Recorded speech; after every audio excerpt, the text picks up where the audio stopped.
Everyone thought he was just a lonely orphan, but in reality, he's the strongest archdemon alive, and even ends up marrying a beautiful white elf. Our story begins deep in the woods, where a knight corners him away, but the moment her palm touches his cheek, his entire face peels off, revealing raw, red flesh underneath.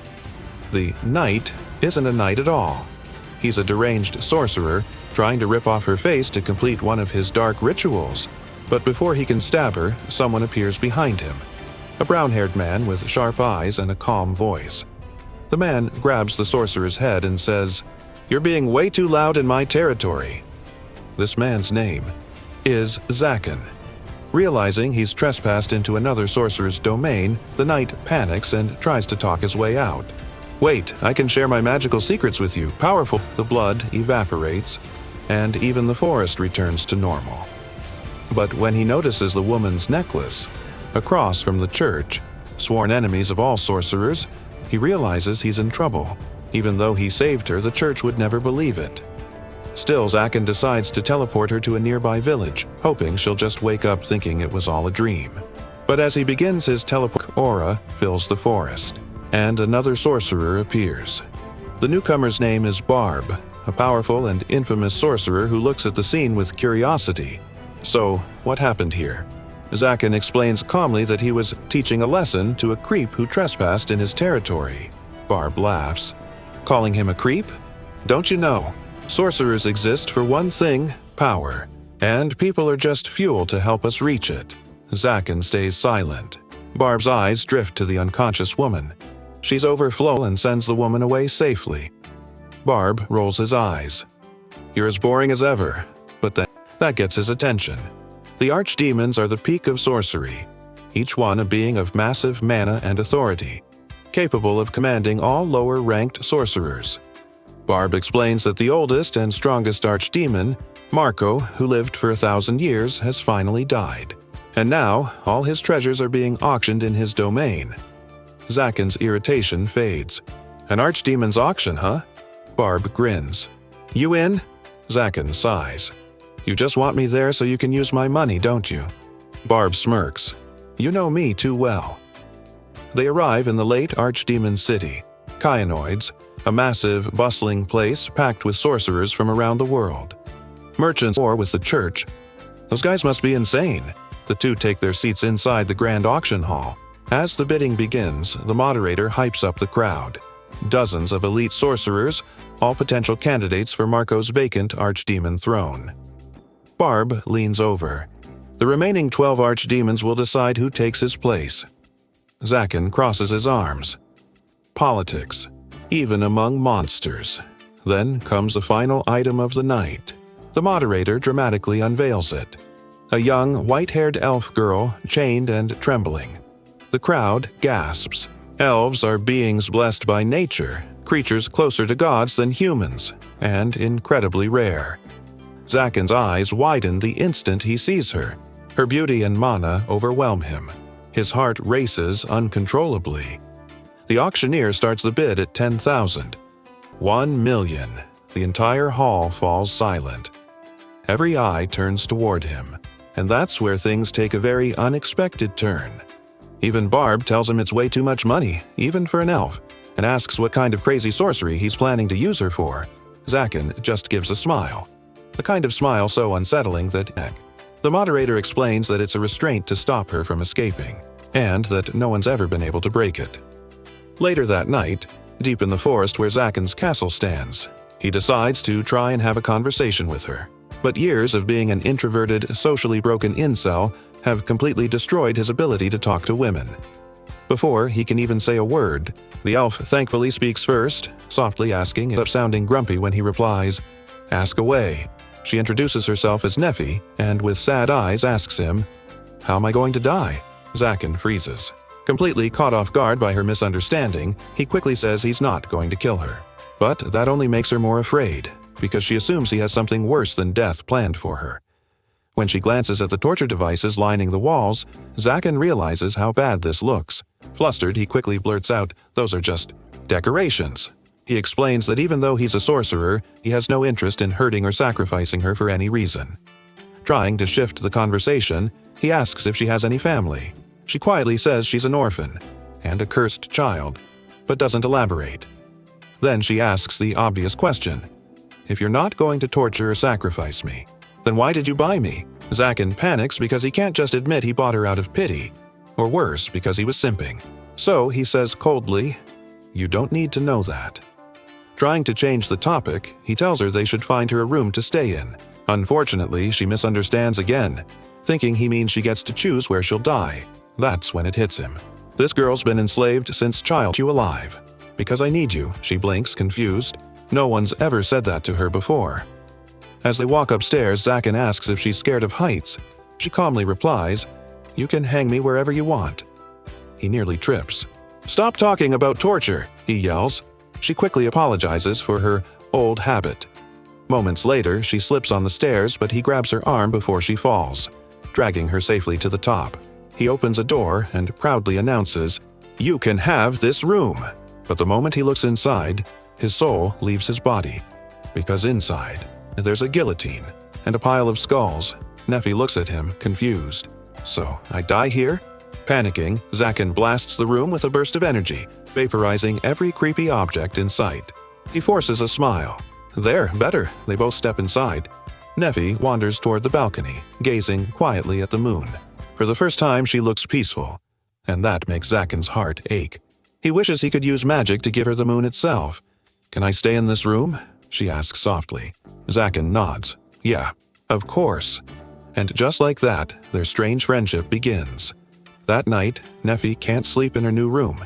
It's too empty. Neffy notices they're eating the same plain meal and tilts her head. "You eat this too?" It hits him. The food's so basic that only slaves or beggars would eat it. For a second, shame washes over him. But then he remembers this is all he's ever known. As an orphan, dried jerky and moldy bread were luxury. Realizing he spent every single penny buying her, so he clears his throat, pretending to be calm.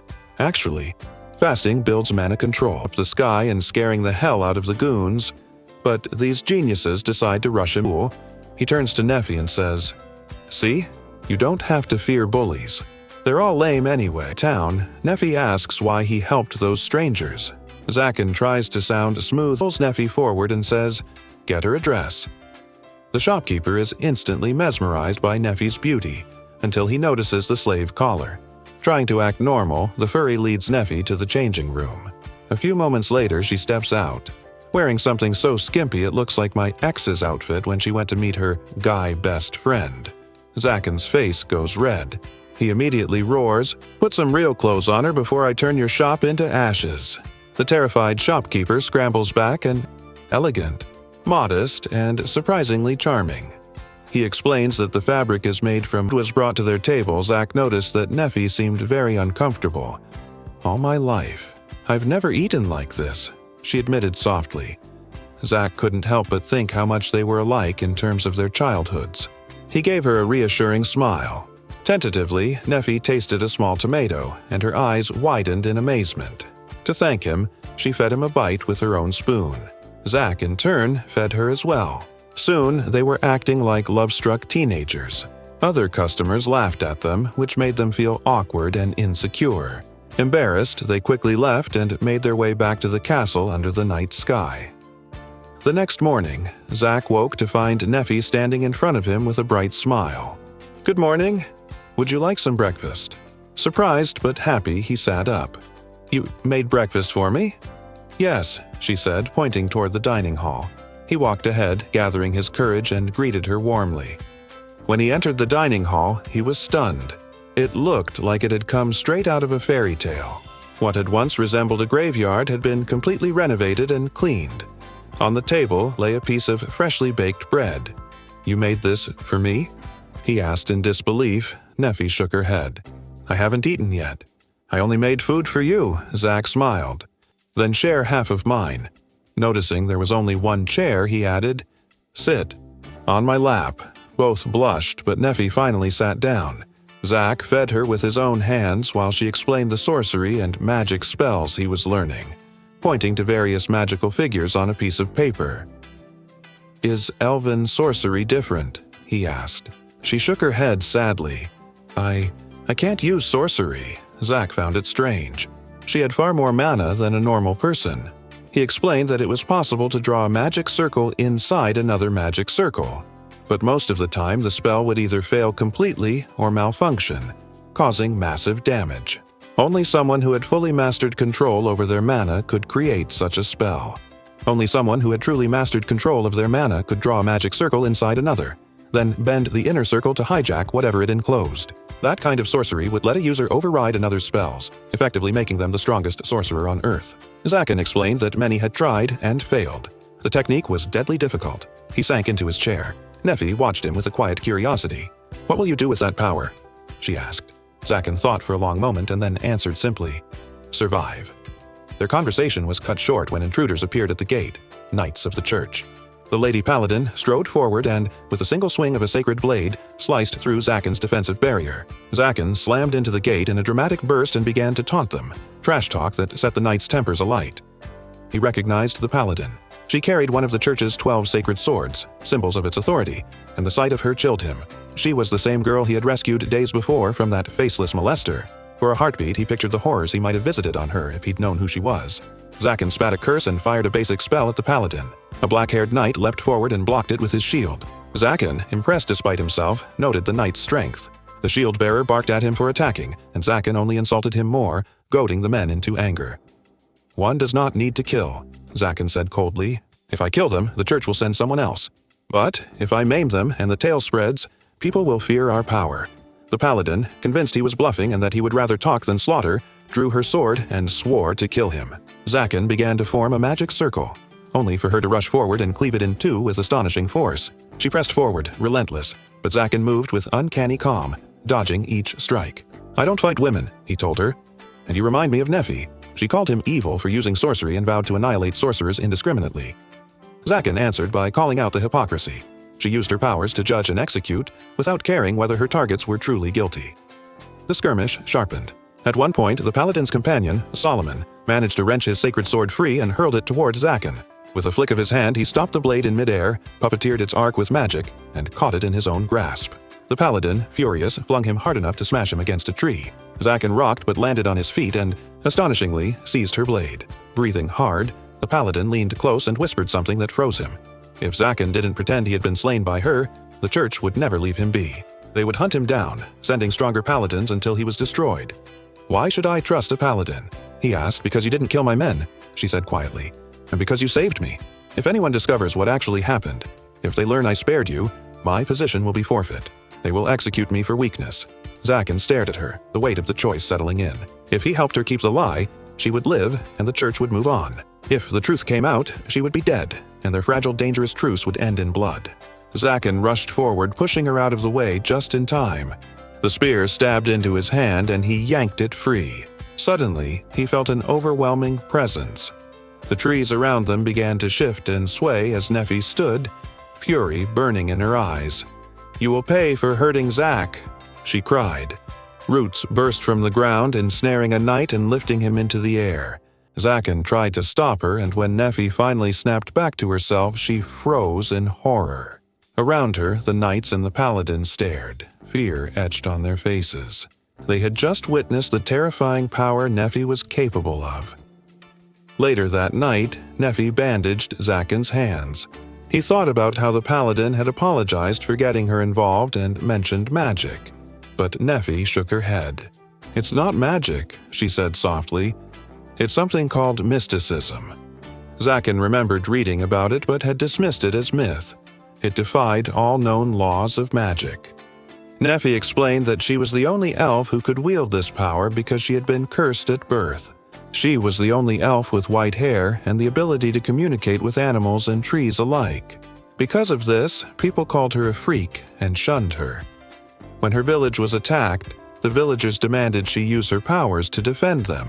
But she surrendered, watching helplessly as the entire village was slaughtered.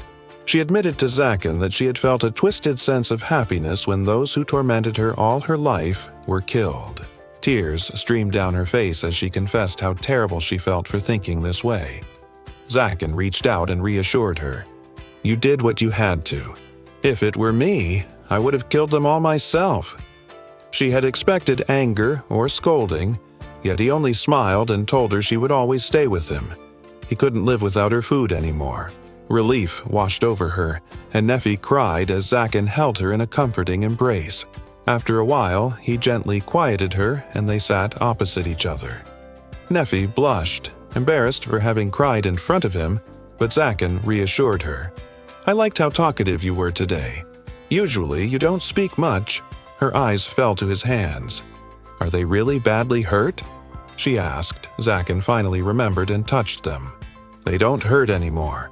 He unwrapped the bandages to find the wounds completely gone. "Did you do this?" he asked. Neffy shook her head.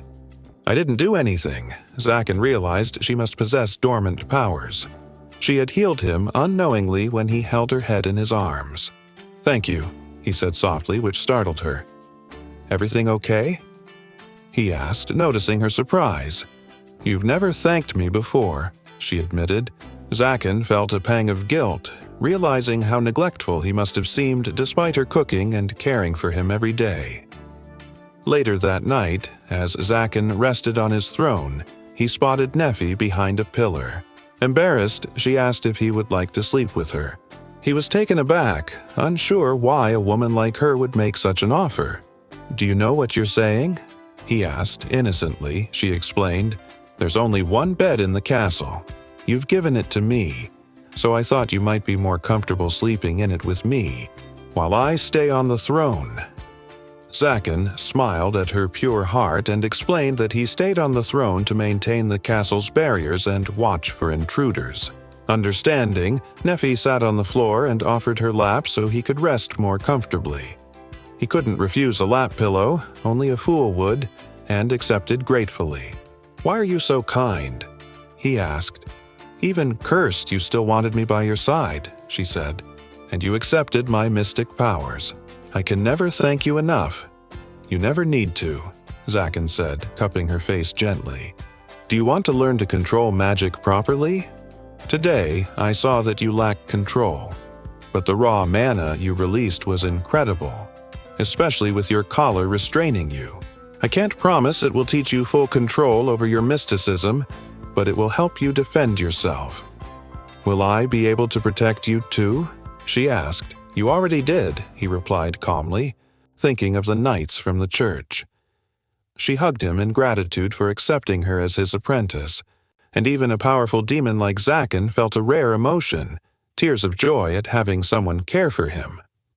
The next morning, while having tea, Barb entered.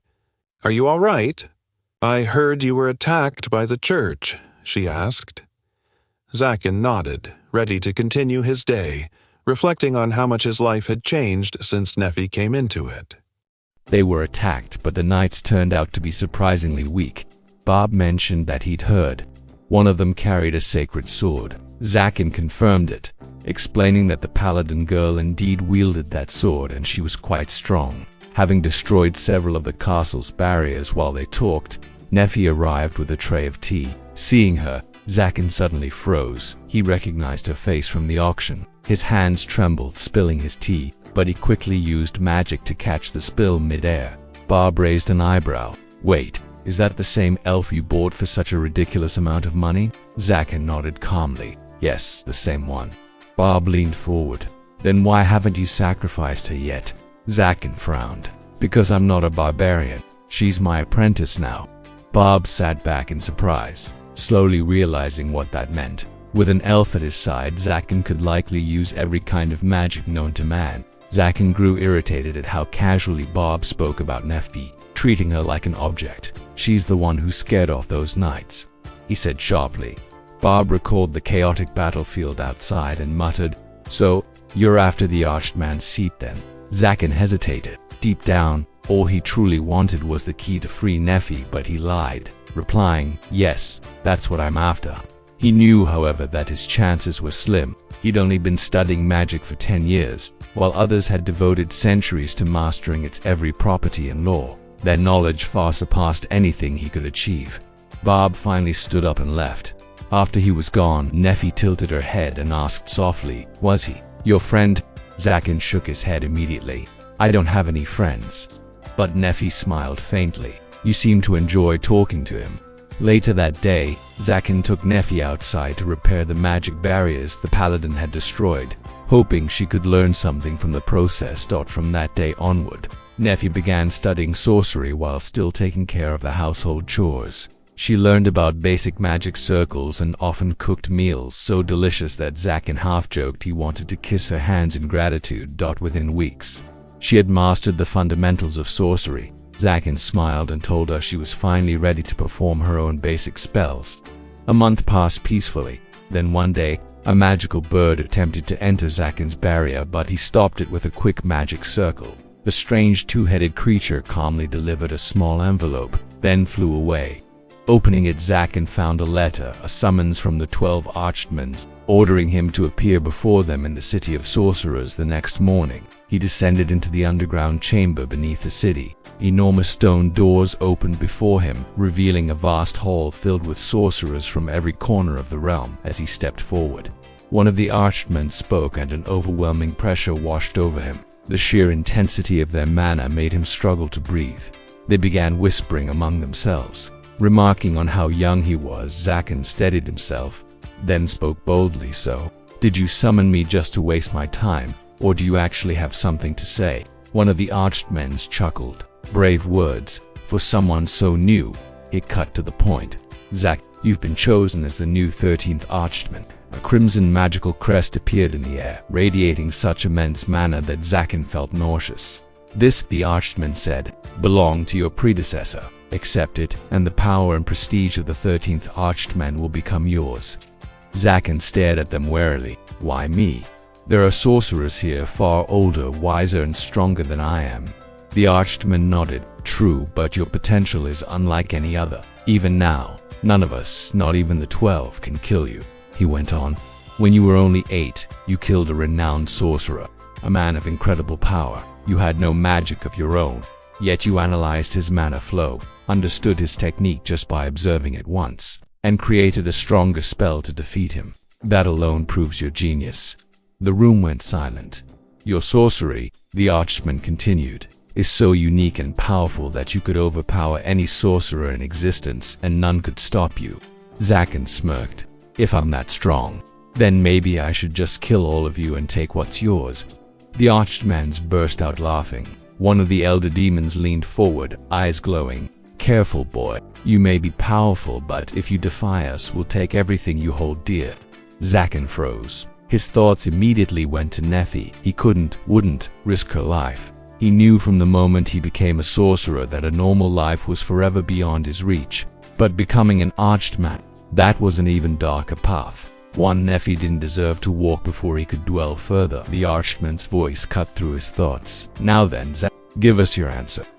Zakin stared at the Archdeman and calmly said, "I'll accept the title, but on one condition." The Archdeman narrowed his eyes. "What more could you possibly want than the title of an Archdeman?" "I want everything that belonged to the previous 13th Archdeman," Zakin replied firmly. A moment of silence followed before the Archdeman chuckled. "Very well, your ambition amuses me. Granted." The crimson crest floated towards Zakin, pressing itself into his hand. A surge of overwhelming mana flooded through him as he officially became the 13th Archdeman of the world. That night, he returned to his castle. The smell of freshly cooked lamb stew filled the air, his favorite. Nefi greeted him cheerfully, her silver hair glowing under the candlelight. But her smile faded when she noticed the distant look in his eyes. "Master, is everything all right?" "I went to meet the other Archdemons," he said quietly, "and now I possess everything that belonged to the previous one, including the key." He held up a small golden key. Without hesitation, he reached toward her neck and unlocked the slave collar. It fell to the ground with a dull clink. Before Nefi could even comprehend what was happening, Zakin's voice turned cold. "You're free now. I have no further use for you." Her eyes widened. "Leave," he ordered flatly, turning away. Moments later, Nefi found herself outside a lounge, staring at the massive doors as they closed behind her. She sat in a dark alley, numb and speechless, unable to process what had just happened. Eventually, she tried to go back, but her gaze fell upon the broken collar lying in the dirt. She remembered his words, "I'll never leave you alone." Now, he'd cast her aside like a stray dog. Tears blurred her vision as she wandered through the streets aimlessly, her mind consumed by despair. Just as she stumbled near the market, a soft voice called out, "Hey, are you all right?" Nefi lifted her head slowly and froze. Standing before her was the paladin girl who had attacked the castle a month ago. Nefi's heart sank. She looked so broken that she didn't even try to run. If you've come to kill me, go ahead. I have no reason to live without my master. The paladin flinched, backing away. What? No, I didn't come here to hurt you. But Nephi stepped closer, her expression hollow. Isn't it your duty as a holy knight to kill sorcerers and their apprentices? Then do it. People nearby overheard and began to gather. Many of them recognized Nefishi often came to the market to buy groceries. Seeing her in tears, they assumed the paladin was harassing her. Voices rose in anger. Hey, leave her alone. The paladin looked panicked. No, you don't understand, I didn't do anything. Before the situation escalated further, a winged woman swooped in, the same one who had helped Nephi choose a dress weeks earlier. Back off. Paladin, the woman said sharply. The two started trading insults, their argument quickly growing heated until the paladin broke down, collapsing to the ground and crying uncontrollably. Thankfully, Nephi intervened. Stop, please. She didn't do anything to me. The crowd fell silent.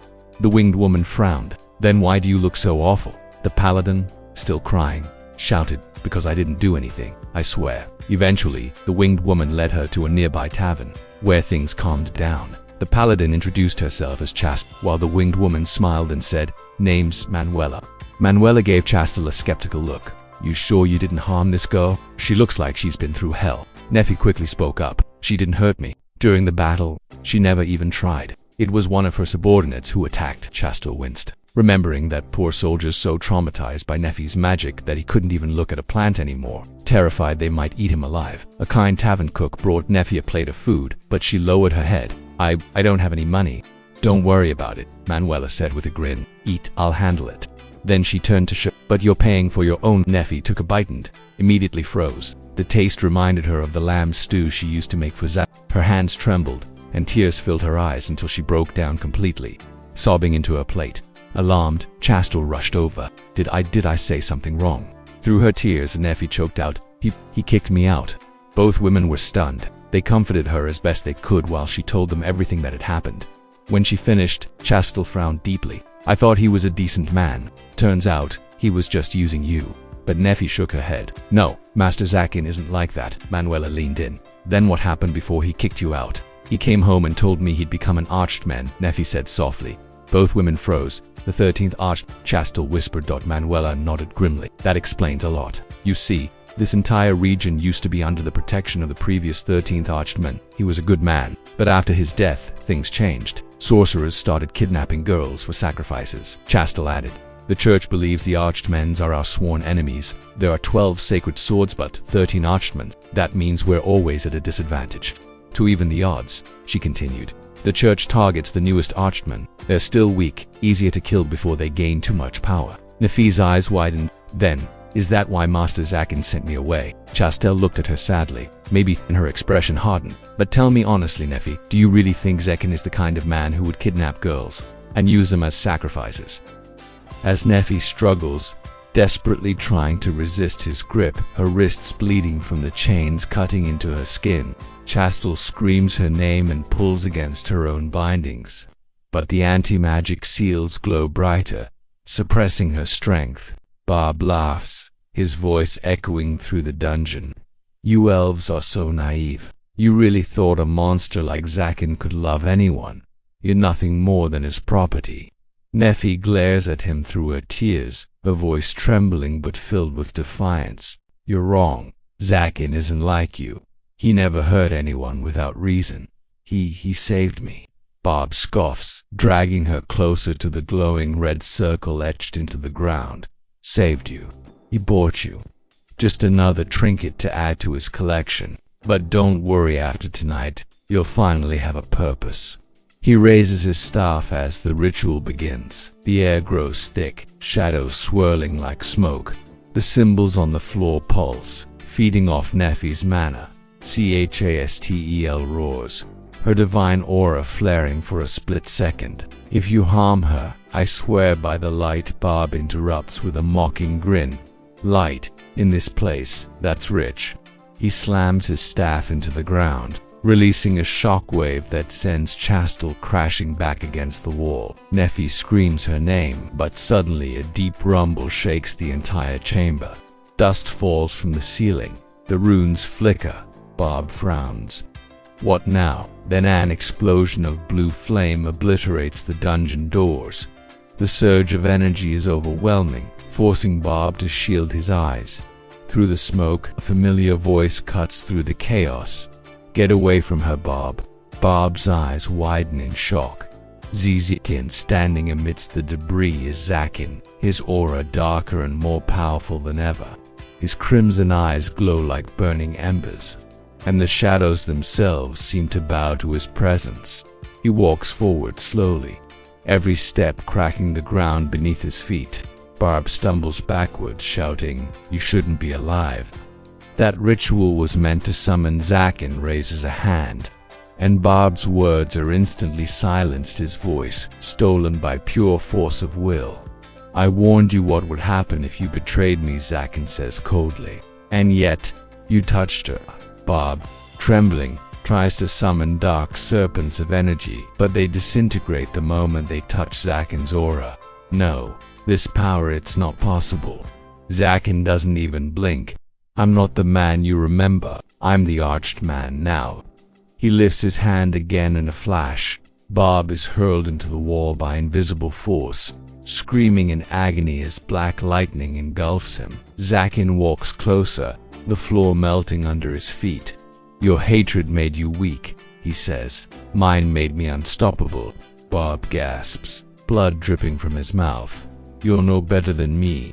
You pretend to care, but deep down, you're a monster too." Zakin pauses, then looks toward Nefia, tear-filled eyes meeting his. "Maybe I am," he says softly, "but I'd rather be a monster who protects her than a coward who hides behind lies." He clenches his fist, and Bob's entire body turns to ash in an instant. Silence falls. The red glow fades. Zakin turns toward Nefi, and with a simple gesture, her chains disintegrate. Nefi falls forward, but Zakin catches her in his arms. Her voice cracks as she speaks. "Why? Why did you let me go? If you cared this much," Zakin's expression softens, "because being near me puts you in danger.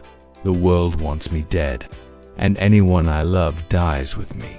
She shakes her head, tears streaming down. "Then I'll face the world with you. I don't care how dangerous it is. I don't want safety, I want you." For the first time, Zakin's stoic mask breaks. He pulls her close, his voice trembling just slightly. "Then stay, no matter what happens next." Chastel, now free, stands nearby, watching them quietly. "Looks like even archmans have hearts after all," she mutters with a small smile. Zakin glances her way. "Don't tell anyone," he says dryly. Chastel chuckles. "Who would believe me anyway?" Outside, lightning flashes across the crimson sky as Zakin carries Nefi away from the ruins, his vow echoing in his mind. "No one will ever take her from me again."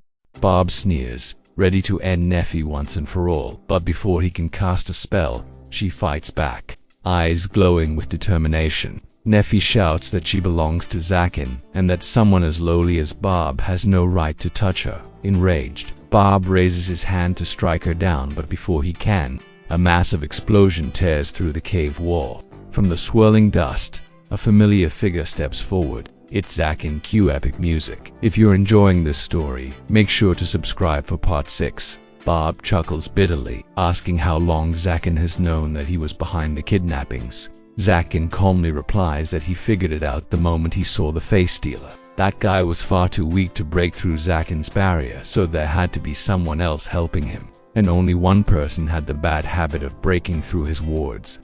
Uninvited Bob. He explains that Bob's magic specializes in creating pocket dimensions and summoning things through them. And just after the face stealer and the Holy Knights were defeated, Bob conveniently showed up at his door as if to check the results. "It would have been stupid," Zakin smirks, "not to suspect you after that." Bob laughs. "Then why did you still invite me in and serve me tea?" Zakin narrows his eyes. "Because I wanted to see what your real plan was." He then turns to Nefi, who blushes upon seeing him again. Zakin declares coldly, "Bob, for hurting my girl, you won't be forgiven."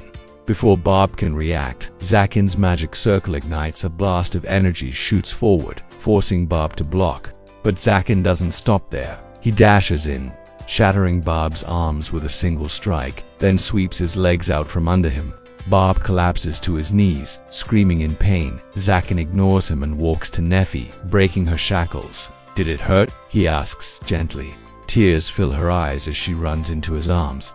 "It did, but you looked even more hurt than me," she whispers. She confesses that even if he says she's no longer needed, she can't leave him, not when she knows he's in pain. With trembling hands, she buries her face in his chest and begs, "Please, don't be alone again." Zakin hesitates, guilt washing over him for abandoning her once before, but he pushes it aside and wraps his arms around her, holding her tight. Just then, Barb, barely conscious, launches a sneak attack from behind. Neffy gasps, but Zakin calmly tells her, "Don't worry, nothing's going to happen." Bob's spell circle shatters instantly. He tries again. Another spell. No matter how many times he casts, his magic fails. Panicking, Bob screams, "Why isn't my magic working?" Even Neffy looks confused, until Zakin says calmly, "Remember the ultimate sorcery I told you about?" He explains that his technique allows him to replicate an opponent's magic circles exactly, and then overlap them to cancel them out completely. Bob stares in horror. "Is this the legacy of the first sorcerer you killed?" Zakin chuckles darkly. "If that old man could have used this, he'd still be alive." He recalls the moment from his childhood how, at only 8 years old, he was kidnapped by a sorcerer and forced to watch him cast magic. Desperate to survive, Zakin memorized his captor's magic circle, drew it on his palm with his own blood, and used it against him, canceling the spell and electrocuting the man instead. Bob refuses to believe it's anything more than a fluke. He summons dozens of magic circles at once, but Zakin cancels every single one in seconds.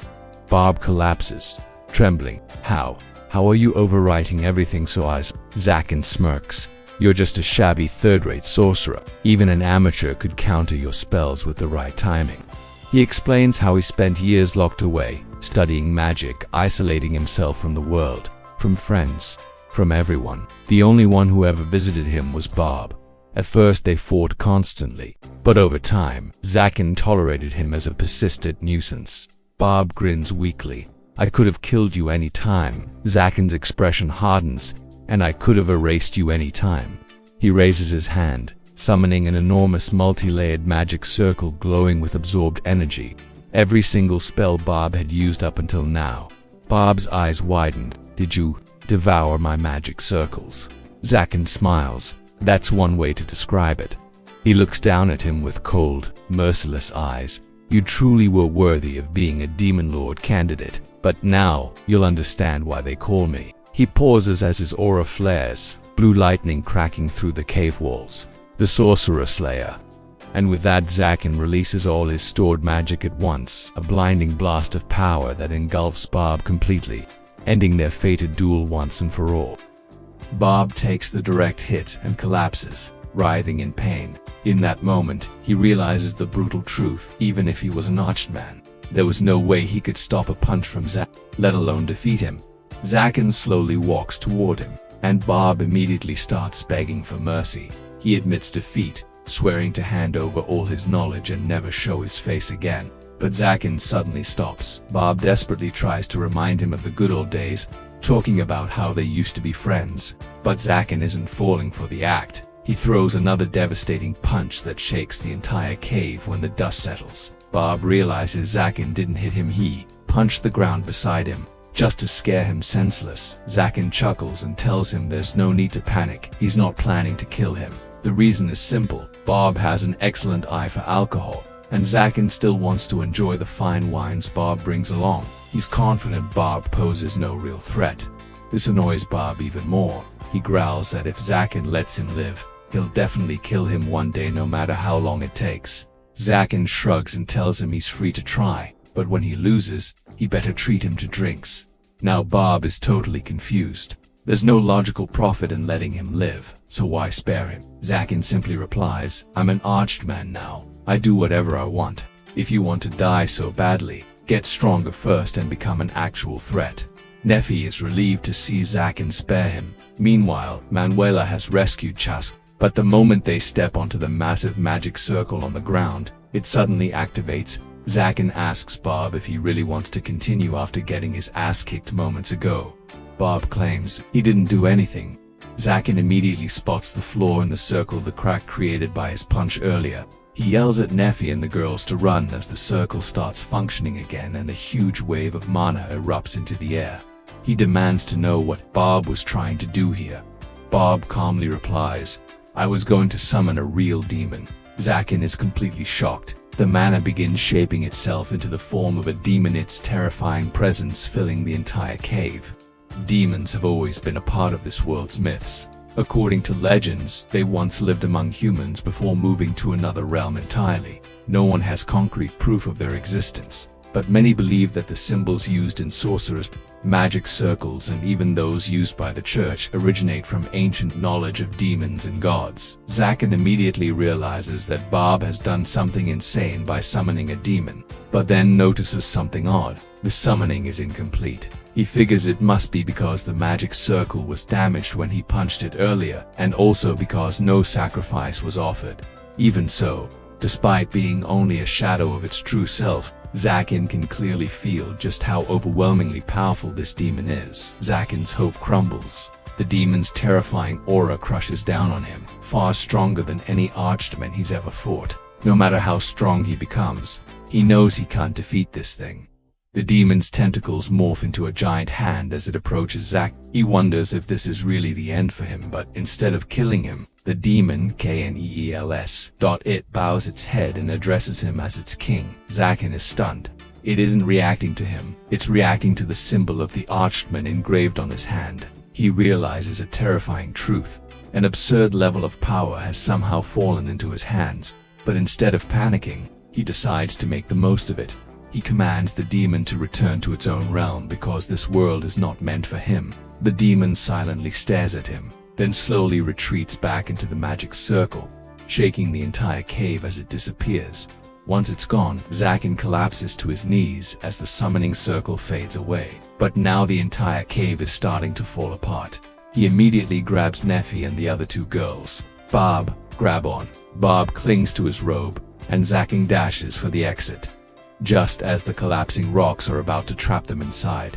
The Holy Knights, along with Chastel, arrive and force their way in, clearing the path. Thanks to them, everyone makes it out alive. After rescuing Chastel, one knight bursts into tears, while another steps forward and warns Zakin that they're only here to save their leader and protect civilians. They refuse to cooperate with an evil sorcerer. Like him, Zakin just waves them off and tells them to go home if they're done talking. The knights curse him under their breath as they leave. Manuela thanks him for saving her and tells him to talk things out with his girl. Once she's gone, Zakin turns to Bob and asks if he still plans to fight him. Bob, still shaken from seeing Zakin command a demon, has neither the strength nor the courage. He silently turns away and disappears in a cloud of black haze. With that, Zakin and Neffy are finally left alone, and both of them immediately get embarrassed when they realize it. Neffy gathers her courage first and tells Zakin that she wants to stay by his side. He notices how much she has grown mentally and emotionally, but there are things he wants to change. Zakin slowly kneels in front of her. He confesses that he never wants to hurt her again. He tells her she doesn't need to call him master anymore because she's no longer his slave or his apprentice. He wants something more, but when he tries to say the words out loud, he freezes, blushing too hot to speak, unable to bring himself to say "I love you." Zakin stands up and instead pulls her tightly into his arms. He whispers that she belongs to him and that she always will, even after death. Both of them blush like crazy, but then Zakin drops to his knees, wondering why he just can't say the words properly. Still, what he said was enough to make Neffy burst into tears of joy. She pulls out the broken collar she always kept with her and asks Zakin to put it back on, not as a symbol of slavery, but as a reminder of how her life with him began. Zakin accepts her feelings and gently places the collar around her neck. He thinks it's a little too big for something that looks like an engagement ring, but for now, it'll do. The two watch the sunrise together. Neffy then asks him what their relationship is now, if she isn't a slave or an apprentice anymore. Zakin freezes again, blushing, silently praying that anyone, will give him a hint. Meanwhile, the news of a new arched man spreads across the region. People whisper about Zakin, how he looks terrifying but is actually a pretty decent guy. Even to senior sorcerers who are also considered candidates for archmen don't seem bothered that someone younger surpassed them, but not everyone is happy. Chastel single quotes. Bishop, the one who commands her, is furious. Chastel tells him she wants to withdraw from the mission to hunt down Zakin, and even testifies that he was framed for the kidnappings. The cardinal doesn't like that. He instantly strips her of her title as an angelic knight. Chastel realizes the church has sunk to a new low, more concerned with silencing her than solving real problems. Her subordinates try to defend her, but she silences them. After seeing Zakin stand firm for what he believes in, she wants to be like him too. She raises her head, determined, and faces the cardinal without fear. If you enjoyed this video, make sure to subscribe for part 6. And check out this brand new anime about a loser who gets reincarnated as a prince with god-tier abilities.